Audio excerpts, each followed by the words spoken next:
What am I not supposed to have an opinion? Should I keep quiet just because I'm a woman? Call me Hi, I'm Angelica Ortega, and I'm introducing to you today a social issue of birth control. We see it all the way from the nation's capital in Washington, D.C.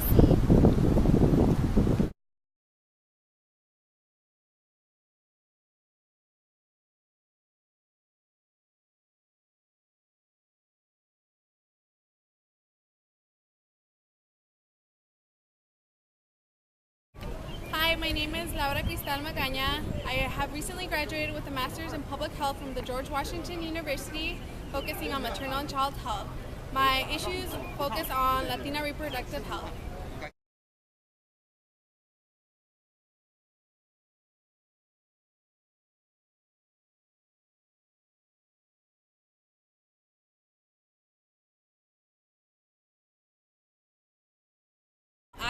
Things that affect women, their families, and their partners.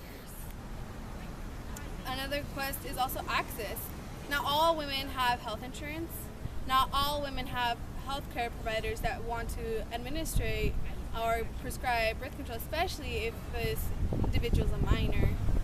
Also, access, maybe the nearest local health provider is maybe 50, 100 miles away. Access can be also, can they afford it? Affordability is a big issue.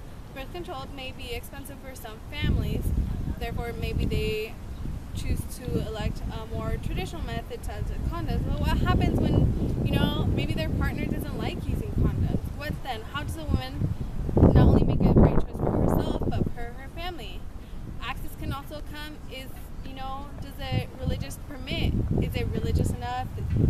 Some cultures frown upon it. That could be another access issue that women may not elect or may elect to use.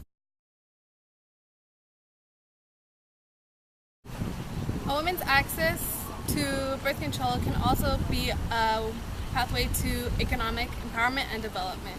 Women who are able to use birth control at a younger age are more likely to attend high school and graduate, to move on into higher education and actually complete a degree without having the financial burden of an unexpected, unintended, or untimed pregnancy. Also, the higher educated a woman becomes, that means maybe a higher pay grade or scale that the woman will be able to achieve through this higher education pathway.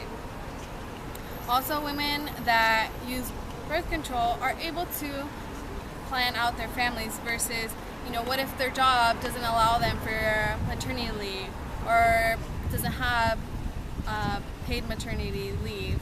What also happens is that maybe a woman is not ready to have a child yet. Maybe she wants to work for another year or two, or maybe even 5 years before she feels that she's economically stable. Therefore, it doesn't push this woman to then depend on the government through different types of welfare programs that are available.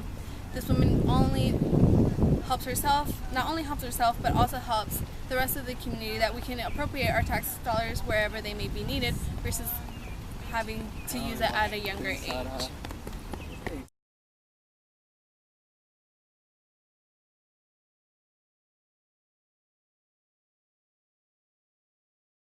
Behind these closed doors, the Supreme Court heard the Sebelius versus Hobby Lobby case. Many think it's the birth control case. And basically the issue was whether or not for-profit corporations citing religious objections can refuse to provide some or potentially all contraceptive services in health plans offered to their employees. This case touches a lot of hot button issues. Just because an employer does not believe in a woman using birth control as a contraceptive or a barrier to stop a pregnancy, is that all right for the employer to infringe their beliefs? But it is also right for the government to impose these sanctions on employers that they must provide birth control to their employees. What do you think? I personally think that an employer should. If you can provide other types of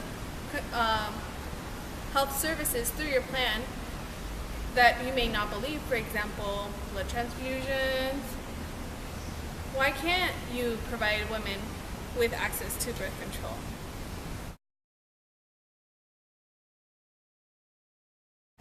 can you get involved with access to contraceptives? Remember, this is not just a women's issue. This is not just a women of reproductive age issue. This is not just a teenager's issue. This is not just an issue for people who feel that they are entitled to, or that they should use, or they need to use contraceptive, whether it be for family planning or for pleasure. This is everyone's issue, and this is how you can help. Call, write up, send an email to your congressman, to your congresswoman, to your senator. You are part of the American democratic system, and your voice will be heard.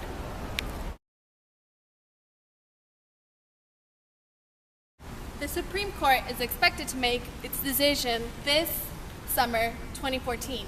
Stay tuned. Now it's time for me to come and give you more to say. This is for my girls all around.